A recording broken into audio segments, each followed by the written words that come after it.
네, 안녕하십니까 여러분. 이글스 에브리데이입니다. 영상 시청하시기 앞서서 구독과 좋아요 부탁드립니다.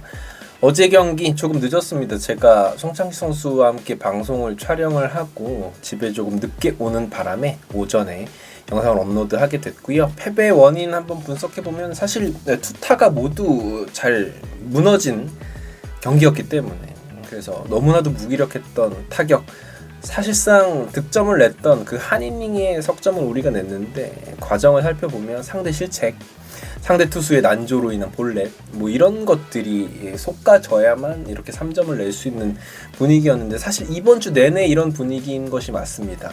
상대 선발 투수가 대체 선발이거나 조금 부상해서 회복을 하는 과정에 있는 투수라거나 뭐 이런 선수들일 경우에 우리가 점수를 내는, 상대 수비의 실수도 이렇게 빌미 삼아서 진짜 뭐 좀 시원하게 우리 타선이 터지면서 점수를 내는 상황을 눈에 씻고 찾아보기가 힘든 상황입니다.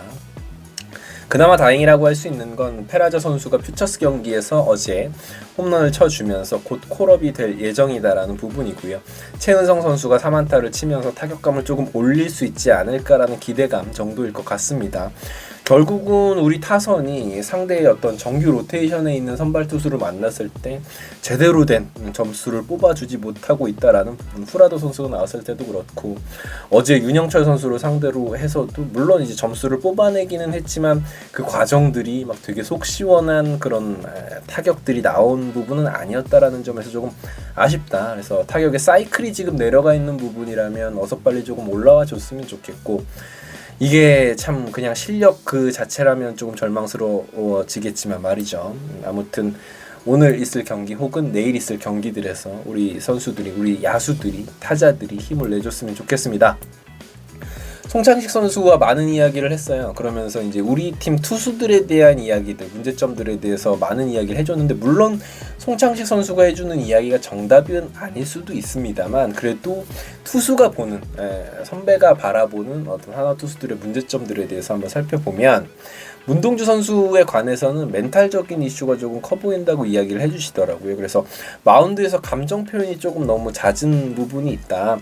사실 그 부분을 가장 잘 다스리는 선수가 같은 팀의 이제 류현진 선수인데, 류현진 선수에게 그런 부분 많이 배워야 된다라고 이야기를 해주더라고요. 그래서 구종을 습득하는 것도 중요하고 뭐 다른 것도 중요하고 구속도 중요하고 하지만 결과적으로는 문동주 선수가 실점을 하거나 볼넷을 내준 이후에 보여주는 마운드에서의 표정이라든지 그런 부분, 감정을 다스리는 게 우선은 중요하다. 멘탈적인 부분에서 문동주 선수가 성숙하는 과정이 필요하고 어린 선수이기 때문에 충분히 더 가능성이 있다라고 이야기를 해주셨습니다. 황준서 선수가 어제 굉장히 아쉬운 모습을 보여줬죠. 이 가장 안 좋게 본 장면이 마운드에서 벤치의 눈치를 보는 장면이었어요. 그래서 송창식 선수가 투수라면 저런 장면은 절대 있어서는 안 된다. 담대함을 가져야 한다. 역시나 멘탈적인 부분에 대한 이야기였고요.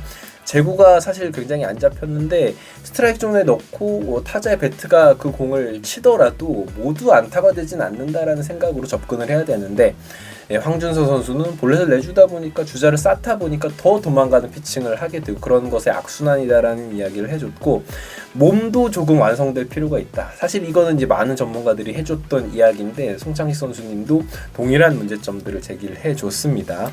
하지만 역시나 어린 선수이기 때문에 성장 가능성이 있다라고 이야기를 해줬고, 김서현 선수의 제구가 과연 잡힐 수 있는가에 대해서 제가 여쭤봤는데 사실은 쉽지는 않다라고 이야기를 했습니다. 김서현 선수의 메커니즘을 봤을 때 이 선수의 제구를 잡아내는 일이 확률적으로 막 그렇게 쉬운 일은 아닐 것이다, 어려운 과제일 것이다 라는 이야기를 해주셨습니다. 불펜 투수들이 나왔을 때 아쉬워했던 부분들이 있어요. 몸쪽 페스트볼을 너무 던지지 않는다.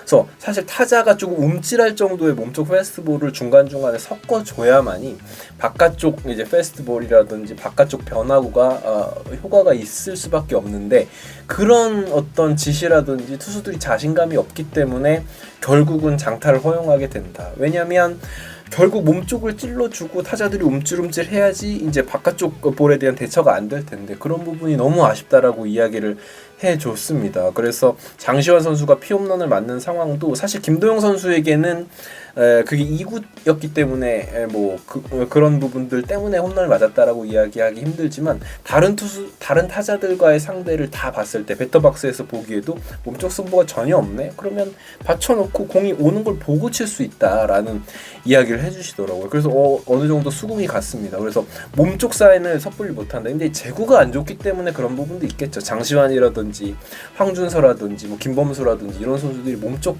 패스트볼 제구가 잘 안 되는 투수들이다 보니까 사인을 못 내는 부분도 있겠지만 결국은 투수는 그게 돼야 된다. 그게 되지 않으면 성장할 수 없다라는 이야기를 해주셨습니다. 그래서 100번 공감이 되더라고요. 그런 부분. 김범수 선수도 마찬가지고요.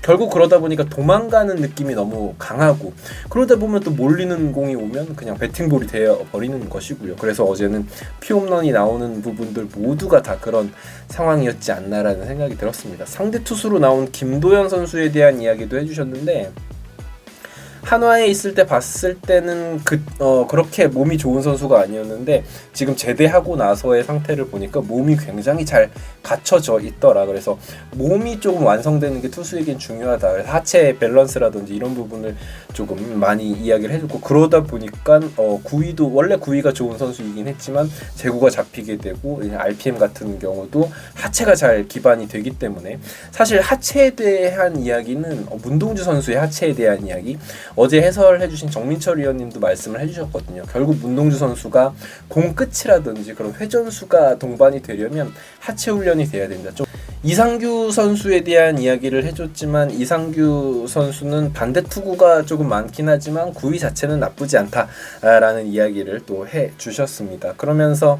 이제 해줬던 이야기는 이제 우리가 막 댓글에서 막 이런 이야기를 했잖아요. 뭐 이 선수 막 2군 못하면 2군 보내야 된다. 막 이런 막 진짜 그냥 자조 섞인 막 비판들이 있는데 그래서 제가 궁금해서 물어봤어요. 2군 갈 때 어떻게 뭐 버스 타고 가는지 구단에서 이렇게 해주는지 개인적으로 간답니다. 그래서 2군을 가는 게 얼마나 참 선수 입장에서는 비참한 일인지에 대해서 또 들을 수 있었고 또 이제 2군 통보에 대해서는 젊은 선수들은 그냥 이제 매니저들이 이야기를 한다고 해요. 이야기를 그냥 통보하듯이 해준다고 하고 좀 고참급들은 예의를 갖춰서 이제 코칭 스태프들이 이렇게 이야기를 해준다고 합니다. 그래서 우리가 뭐 우스갯소리를 못하면 2군 보내라 이렇게 하는데 선수들의 애환을 또 느낄 수 있었고 또 이제 그게 프로의 세계겠죠. 냉정하지만 그런 것들을 이겨내는 선수들이 좋은 선수가 되는 것이겠죠. 뭐 그래서 어제 패배에 대한 리뷰와 송창식 선수에게 들은 뒷이야기 그리고 투수들에 대한 이야기 한번 꾸며봤습니다. 지금까지 이글스 에브리데이였고요. 구독과 좋아요 부탁드리겠습니다. 감사합니다.